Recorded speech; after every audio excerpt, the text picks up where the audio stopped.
আসসালামু আলাইকুম রহমতুল্লাহি ওয়া বারাকাতুহু। নিশ্চয় ভালো আছেন এবং নিজস্ব পজিশনে থেকে মানুষের সেবা করছেন। আমিও দোয়া করি আপনারা সবাই ভালো থাকেন। আমাদের মোবাইল টেকনিশিয়ান জগতে যত ইঞ্জিনিয়ার আছে সকলেই ভালো থাকুক এবং সবসময় নতুন নতুন কাজের অভিজ্ঞতা নিয়ে আপনারা নিজেকে মানুষের সামনে প্রমাণ করার চেষ্টা করেন, এটাই আমি আশা রাখি সবসময়ের জন্য। আমার কাছে চায়না ফোনের সিপিইউ চেঞ্জের বিষয়ে কিছু রিকোয়েস্ট আসছে যে কীভাবে সিপিইউগুলো চেঞ্জ করা যায় অতি সহজে। সিপিইউ চেঞ্জের বিষয়টাই নিয়ে কথা বলবো আজকে। সিপিইউ চেঞ্জ করা কিন্তু খুব একটা জটিল বিষয় নয়, কিন্তু কোনো এক সময় মানুষের মধ্যে একটি ভ্রান্ত ধারণা ছিল যে মোবাইলের নিচের সেকশনগুলো, যে সেকশনগুলোতে সিপিইউ থাকে, বড় বড় আইসি থাকে, এই সেকশনগুলোতে কাজ করলে মোবাইলগুলো ডেড হয়ে যাওয়ার সম্ভাবনা থাকে। এই ধরনের কিছু প্রবলেম আমরা আগে থেকে লক্ষ্য করতাম টেকনিশিয়ানদের মুখে মুখে।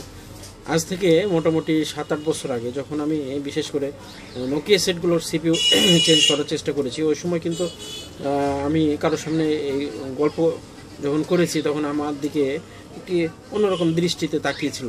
তারা ভাবতো যে এটা সম্ভব না এবং আমাকে নিয়ে হাস্য কৌতুক করেছে অনেকেই। তা আসলে প্রত্যেকটি কাজই আমাদের দ্বারা সম্ভব, যদি আমরা করব মনে করি তাহলেই সম্ভব, এছাড়া সম্ভব না। সিপিইউ চেঞ্জ করা একটি সহজ ব্যাপার এবং এটা আপনারাও করতে পারেন। যেহেতু আমি পারি, আপনারাও পারবেন। এবং এই কাজটি করার আগে কয়েকটি জিনিস খুব ভালোভাবে লক্ষ্য করতে হবে। লক্ষ্য করে কাজটি করলে আমার মনে হয় সাকসেস হওয়ার সম্ভাবনা 100% থাকবে আপনাদের। এই বিষয়টি আমি আপনাদেরকে আজকে দেখাবো। আমার হাতে একটি চাইনিজ ফোন আছে। এই ফোনগুলোর সিপিইউ চেঞ্জ করা অত্যন্ত সহজ এবং এগুলো কিন্তু মার্কেটে খুব বেশি রেট না এবং আমাদের বাংলাদেশে ম্যাক্সিমাম মার্কেটেই কিন্তু এটা পাওয়া যায়। এই সিপিইউটা হচ্ছে স্পেকট্রাম 6531DA এই সিপিইউ। এই সিপিইউটি যে ফোনগুলোতে মাদারবোর্ডগুলোতে ব্যবহার হয়, এই ফোনে কিন্তু পাওয়ার আইসি ব্যবহার করা হয় না এবং ফ্ল্যাশের আইসি ব্যবহার করা হয় না। এক্ষেত্রে যখন আপনি যে ফোনটা কাজ করবেন, এই ফোনটি কাজ করার সময় ফোনের মডেলটা দেখে নিতে হবে। যেমন আমি অলরেডি দেখে নিয়েছি যে আমার ফোনের মডেলটি হচ্ছে সিম্ফনি B13। এই ফোনটা যখন আমরা এই সেটের আপনার মাদারবোর্ড দেখতে পাচ্ছেন, এখানে অনলি একটা সিপিইউ দেওয়া আছে, সিপিইউ আইসি, এবং এই সাইডে একটা নেটওয়ার্ক দিয়ে, এছাড়া কিন্তু বড় কোনো আইসি এখানে ব্যবহার করা হয়নি। এখন পাওয়ার আইসি আর ফ্ল্যাশের আইসি, যে আইসিতে ফ্ল্যাশের আইসি মিনিং যে আইসিতে আমরা সফটওয়্যারটা পুশ করি, সেই সফটওয়্যার আইসি কিন্তু এই সেটেও নাই। এক্ষেত্রে ইন টোটাল পাওয়ার ম্যানেজমেন্ট এবং আপনার ফ্ল্যাশ ধরে রাখার যে ক্যাপাসিটি ইন টোটাল কিন্তু এই সিপিইউর মধ্যেই নিহিত। অতএব এই সেটটি যখন আমরা সিপিইউ চেঞ্জ করব তখন কিন্তু নতুন সিপিইউ দেওয়ার পরে সেটটা ডেড হয়ে যেতে পারে, অথবা যে সিপিইউগুলো পাওয়া যায় এই সিপিইউগুলো অনেক সময় কিন্তু মাস্টার ফাইল দেওয়া থাকে। এক্ষেত্রে অনেক সময় কিন্তু ওই মাস্টার ফাইল দিয়ে আপনার ফোনটা অন হয়ে যেতে পারে, কিন্তু অন হওয়ার পরে প্রপারলি আপনার ফোনটা কাজ করবে না। সেই সময় জাস্ট সিপিইউটা প্রমাণ করবে যে আপনার সিপিইউটা ভালো আছে, সেটা অন হচ্ছে, পাওয়ার বাটনে কাজ করবে, এছাড়া অন্যান্য কোনো বাটনগুলো অ্যাকুরেট কাজ করবে না, উল্টাপাল্টা কাজ করবে, অথবা ডেড অবস্থায় থাকতে পারে আর কি। সেক্ষেত্রে ইনশিওর হতে হবে যে আমরা যখন এই সিপিইউটা চেঞ্জ করার জন্য মনস্থির করব, সেই সময় অবশ্যই এই সফটওয়্যারটা আমাদের কাছে থাকতে হবে। এই সফটওয়্যার যদি আমরা পরবর্তীতে দিতে ব্যর্থ হয় তাহলে আপনার পরিশ্রম এবং আইসি দুটোই গচ্ছা যেতে পারে। এজন্য আপনারা আগে ইনশিওর হবেন যে আপনি যে ব্র্যান্ডের সিপিইউটা চেঞ্জ করবেন, এই সিপিইউয়ের মডেলটা যদি 6531D হয়, অথবা এই মাদারবোর্ডে যদি ফ্ল্যাশ আইসি এক্সট্রা ব্যবহার করা না হয়ে থাকে, সেক্ষেত্রে আমাদেরকে আগে সফটওয়্যারটা আমাদের কাছে আছে কিনা বা এই সফটওয়্যারটা আমরা ওয়েবসাইটে পাবো কিনা, এই বিষয়টি নিশ্চিত হয়ে তারপরে এই আইসিটা আমাদেরকে চেঞ্জ করতে হবে। তাহলে আমরা এই আইসিটা চেঞ্জ করার পরে আবার যখন আমাদের নতুন সফটওয়্যারটা এখানে পুশ করব, তখন কিন্তু আমাদের সেটা পুনরায় সচল হবে এবং আমরা এটা ব্যবহারের উপযোগী হয়ে পাবো আর কি। এই বিষয়টি অবশ্যই মনে রাখবেন। এখন আমি দেখাবো যে সিপিইউ চেঞ্জের সহজ সিস্টেমগুলো এখানে কি আছে। সেক্ষেত্রে মডেলটি আরেকবার আমরা শিওর হব এখানে যে কি মডেল এখানে ব্যবহার হয়েছে। যদিও আপনাদেরকে সিপিইউর মডেলটা আমি এখানে সরাসরি দেখাইতে পারতেছি না, কারণ অনেক ছোট লেখা এবং এই লেখাটা আপনারা ক্যামেরার মাধ্যমে দেখতে পাবেন না। আমি এখানে দেখতে পাচ্ছি যে 6531 ডি আছে, এবং এই সিপিইউ কিন্তু 6531 ডি DA দুই ধরনের সিপিইউ একই কাজ করে। অতএব যদি 6531 ডি থাকে তাহলে আপনি DA ব্যবহার করতে পারবেন, অথবা 6531 DA যদি থাকে তাহলে ডি ব্যবহার করতে পারবেন। যে কোনো একটা মডেল ব্যবহার করলে আপনাদের সিপিইউটা 100% কাজ হবে। এখন ফোনটি আমার হাতে খোলা আছে। এই ফোনটি আমরা সিপিইউ আগে প্রথমে আমরা রিহট করে উঠাই নিব। সেক্ষেত্রে আমাদেরকে হটগান ইউজ করতে হবে। হটগানের ইউজের সময় আমাদের দুইটি জিনিস লক্ষ্য রাখতে হবে। একটি হচ্ছে যে হিট আছে, হিটারটা আমাদেরকে অ্যাকুরেট রাখতে হবে। হিট যদি অতিরিক্ত বেশি হয় তাহলে মাদারবোর্ডটা আমাদের ক্ষতিগ্রস্ত হবে। এক্ষেত্রে হিটটা খুব বেশি রাখা যাবে না, হিটটা সামঞ্জস্যপূর্ণ রাখতে হবে। এবং আপনার যে বাতাসটা খুব বেশি হলে কিন্তু সাইডে যে কম্পোনেন্ট আইসিগুলো আছে, ডায়োডগুলো আছে, এগুলো কিন্তু অনেক সময় বাতাসে আপনার উড়ে যায় বা স্থানান্তর হয়ে যায়। সেক্ষেত্রে কিন্তু এই ক্ষুদ্র ক্ষুদ্র আইসিগুলো যখন এক জায়গা থেকে আরেক জায়গায় সরে যাবে তখন কিন্তু আপনি সঠিক মেজারমেন্ট করতে পারবেন না যে আইসিটা কোন অবস্থায় কোথায় ছিল। সেক্ষেত্রে আপনার ফোনটা ড্যামেজ হয়ে যাওয়ার সম্ভাবনা, চিরস্থায়ীভাবে ক্ষতি হওয়ার সম্ভাবনা রয়েছে। এই জন্য বাতাসটা অবশ্যই সঠিক পর্যায়ে রাখতে হবে, হিট সঠিক পর্যায়ে রাখতে হবে, রাখার পরে কাজ করতে হবে। এবং আপনার আইসি থাকবে আপনার হাতে রেডি। আমার কাছে আইসি আছে, আইসি সরাসরি আমি লাগিয়ে আপনাদেরকে দেখাবো। হিট যদি খুব বেশি অতিরিক্ত হয় সেক্ষেত্রে আপনার আইসি ড্যামেজ হওয়ার সম্ভাবনা খুব 100%, এই বিষয়ে লক্ষ্য রাখতে হবে। এখন আমি আপনাদেরকে দেখাচ্ছি আইসিটা চেঞ্জের সহজ সিস্টেমটা।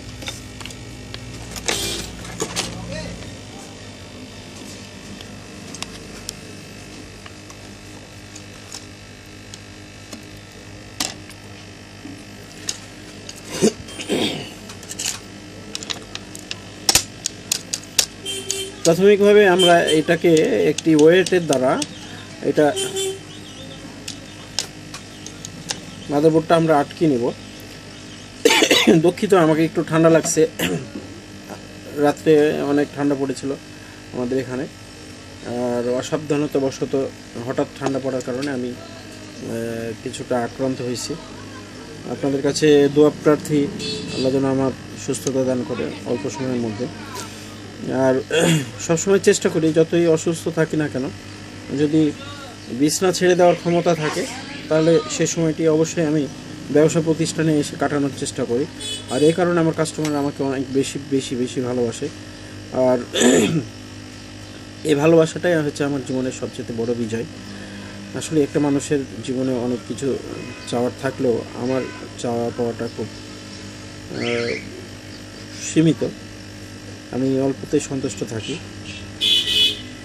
আপনারা দেখতে পাচ্ছেন যে আমরা হিট দিচ্ছি, হিটের পরিমাণ যদি একটু বেশি মনে হয়, হটগানটা কিছুক্ষণ চালানোর পরে কিন্তু হিটটা আস্তে আস্তে অতিরিক্ত হয়ে যায়। এক্ষেত্রে ওই প্রথম অবস্থায় যে হিটের মাপটা থাকবে পরবর্তীতে আস্তে আস্তে এটা কমিয়ে নিয়ে আসতে পারবেন। আর বাতাসের ব্যাপারটা সবসময় লক্ষ্য রাখতে হবে। হাতে কাজ করার সময় এই একটা আঙ্গুল দিয়ে আমরা এখানে কিন্তু আগে ব্যালেন্স নিব, ব্যালেন্স না নিলে প্রবলেম হবে।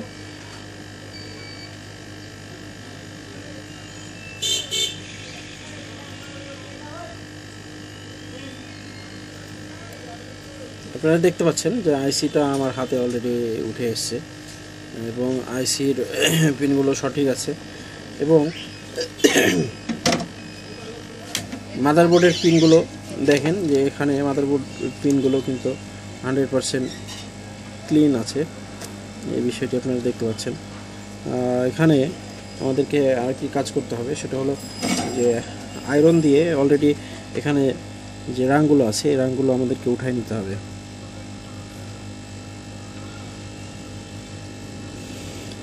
এক্ষেত্রে আয়রনের মাথা যদি আপনাদের সমান না হয়, একটু খোঁচালো টাইপের হয় বা অসমান হয়, যেটা আমরা আমাদের আঞ্চলিক ভাষা বলি খড়খড়া টাইপের হয়, তাহলে কিন্তু আপনার এখানে ঘষতে গেলে মাদারবোর্ডের পিনগুলো উঠে যেতে পারে। এক্ষেত্রে দেখুন আমার হাতে এই জিনিসটি আছে, এটাকে ফাইল বলা হয়, আবার কোনো কোনো আঞ্চলিক ভাষায় র্যাদ বলা হয়। এটা দিয়ে আয়রনের মাথাটা ঘষে নিতে পারবেন। ঘষে নিলে আয়রনটা একেবারে প্লেন হয়ে যাবে, স্মুথ হয়ে যাবে। এই যে দেখতে পাচ্ছেন আমার আয়রনের মাথাটা একেবারে স্মুথ দেখা যাচ্ছে। এরপরে আমরা এখানে এটা ব্যবহার করব, তবে খুব চাপাচাপি করা যাবে না, জাস্ট একটু ঘষে নিলে আপনার এই অতিরিক্ত যে শোল্ডারটা আছে এটা উঠে যাবে এর সঙ্গে। এরপরে যেটি আমরা লক্ষ্য করব,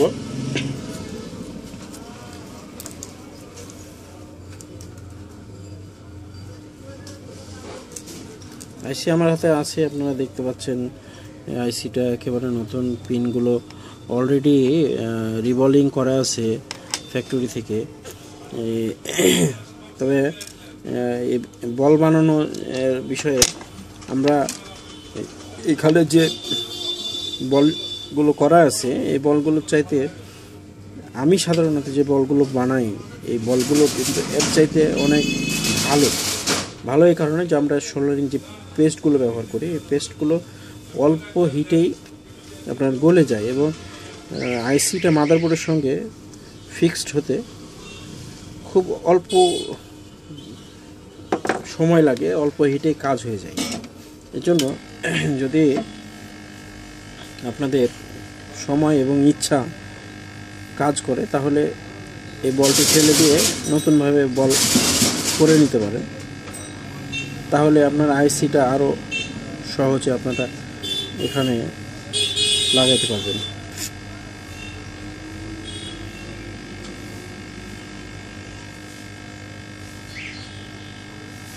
এখানে অতিরিক্ত রাং রাখা যাবে না, রজন রাখা যাবে না। বেশি যদি আপনার লিকুইড থেকে থাকে তাহলে আইসি লাগানোর সময় আইসিটা ভেসে অন্যদিকে চলে যেতে পারে। সেজন্য মোটামুটি কিছুটা মুছে নেওয়া যেতে পারে ব্রাশ এবং থিনার দিয়ে। মাদারবোর্ডটা আমরা একটু ক্লিন করে নেব যেন আইসিটা নড়াচড়া খুব বেশি না করতে পারে আর কি। এরপরে যথানিয়মে আমরা এখানে একটা ওয়েট দিয়ে ওকে ফিক্সড করব এবং আইসিটা সঠিকভাবে আমরা বসাবো। আইসির কিন্তু একটা সোজা দিক এবং উল্টা দিক আছে। এই সাইডে দেখবেন যে একটি ফোটা চিহ্ন থাকে আর কি, এবং এই সাইডেও একটা চিহ্ন থাকে। এই বিষয়টি লক্ষ্য করতে হবে। সোজা দিক সমান করে এটা বসিয়ে আইসির চারি সাইডে কিন্তু একটা আন্ডারলাইন আছে, দাগ দেখতে পাচ্ছেন আপনারা, চারি সাইড দিয়ে সাদা একটি দাগ দেওয়া আছে, এর ভিতরে আইসিটা থাকতে হবে। এটা জাস্ট বসানোর জন্য যেন আমরা সঠিক মাপটা পাই, এর জন্য এটা দেওয়া হয়েছে আর কি কোম্পানি থেকে। আমরা এটাকে নিশ্চিত করব আর কি।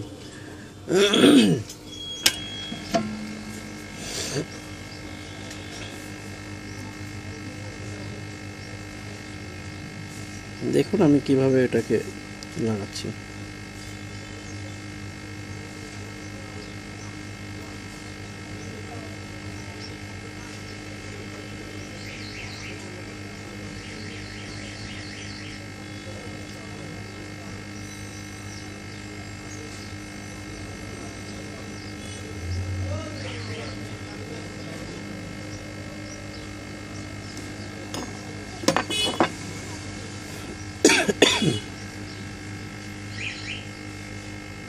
যখন বুঝতে পারবেন কিছুটা কানেকশন পেয়ে গেছে সেই সময় কিন্তু আমরা পেস্ট ইউজ করতে পারি এখানে। এখন ভেসে চলে যাওয়ার সম্ভাবনা নাই এবং এখন পেস্ট ইউজ করলে এটা আরও সঠিক জায়গায় এটা মিলে যাবে।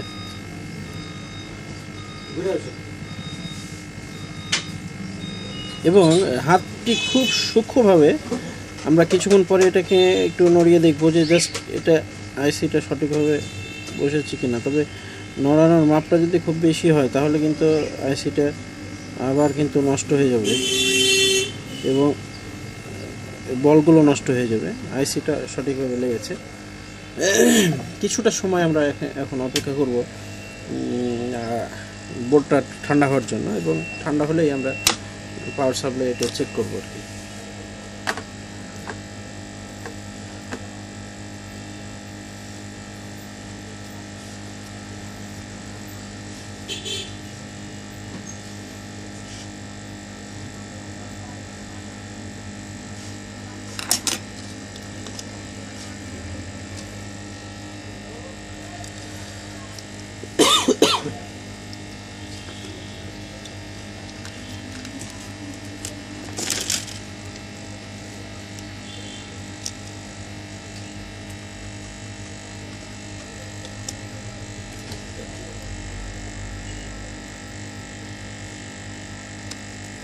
আপনারা দেখতে পাচ্ছেন ফোনটি অন হয়েছে। এবং আমি যেটা বলতে চাচ্ছিলাম যে এই আইসিগুলোতে মাস্টার ফাইল ব্যবহার করা হয়। মাস্টার ফাইলটা হচ্ছে এইরকমই ফাইল, একটা জাস্ট ফাইল সেটা অন করার জন্য। এবং এই মাস্টার ফাইলে আপনার সেটের ভার্সনের সঙ্গে তো অ্যাডজাস্ট থাকে না, যার কারণে আপনার ডিসপ্লেটা এখানে ব্ল্যাঙ্ক দেখাচ্ছে, ডিসপ্লেটা কাটা কাটা দেখাচ্ছে। এবং এক্ষেত্রে ওই অটো অফ হয়ে গেল, বিভিন্ন রকম ট্রাবল আসবে। এক এক সেটের দিলে এক এক রকম, কোনো সেটে এটা অন করার পরে ডিসপ্লে শো করবে, কিন্তু দেখা যাবে যে আপনার ব্র্যান্ড নেম চেঞ্জ হয়ে গেছে। আবার কোনো সেটে দেখা যাবে যে ব্র্যান্ড নেম চেঞ্জ হওয়ার পরেও আপনার বাটনগুলোতে অ্যাকুরেট কাজ করে না, উল্টাপাল্টা করে। অন চাপ দিলে হয়তো 5 আসে, 5 চাপ দিলে 7 আসে। এ ধরনের কিছু ট্রাবল লক্ষ্য করবেন। তখন বুঝতে হবে যে আপনার এই ফাইলটা ফ্ল্যাশ করলেই এটা 100% কাজ করবে।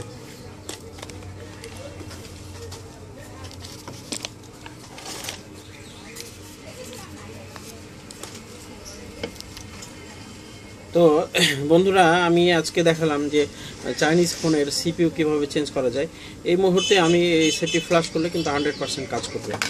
আর আরেকটি কথা না বললেই নয় যে আমি আসলে খুবই সন্তুষ্ট এবং ইউটিউবে কাজ করে অনেক মজা পাচ্ছি। আর আপনারা জানেন যে আমার আসলে এই কাজে কোনো সার্থকতা তেমন নেই, আমার অর্থনৈতিক কোনো লাভ নেই। আমি জাস্ট ভালো লাগে আপনাদের সাথে কথা বলতে, শেয়ার করতে, এর জন্য আমি শেয়ার করি।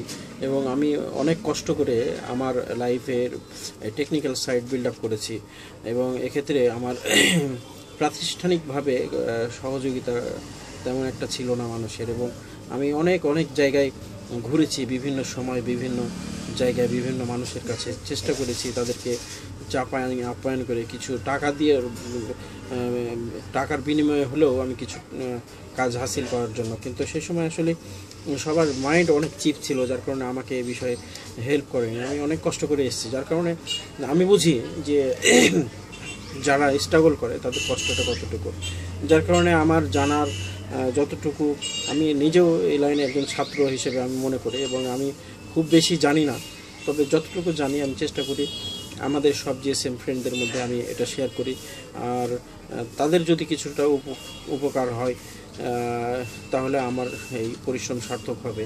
এবং আমারও আপনাদের কাছে অনেক কিছু জানার আছে। যদি আপনারা কখনো কোনো পরামর্শ দিয়ে আমাকে সহযোগিতা করতে পারেন, ইনশাল্লাহ আমি আপনাদের এই মানসিকতাটাকে অবশ্যই ভালো হিসেবে গ্রহণ করব। এবং আমার ভিডিওতে লাইক, কমেন্ট এবং শেয়ারের মাধ্যমে আপনারা যথেষ্ট আমাকে হেল্প করছেন এবং ভালোবাসা দিচ্ছেন। আপনাদের এই ভালোবাসার কাছে আমি চিরকৃতজ্ঞ। ইনশাল্লাহ যতদিন পারবো ইনশাল্লাহ আপনাদের সঙ্গে কমিউনিকেশন করে থাকবো, এবং আমার যতটুকু জানা আছে সবগুলো আমি শেয়ার করব। এবং নেক্সটে আরও কোনো নতুন টপিক নিয়ে আপনাদের অনুরোধেই আমি টপিক নিয়ে আসবো এবং কথা বলবো ইনশাল্লাহ। ততদিনে ভালো থাকেন, সুস্থ থাকেন। আসসালামু আলাইকুম রহমতুল্লাহি ওয়া বারাকাতুহু।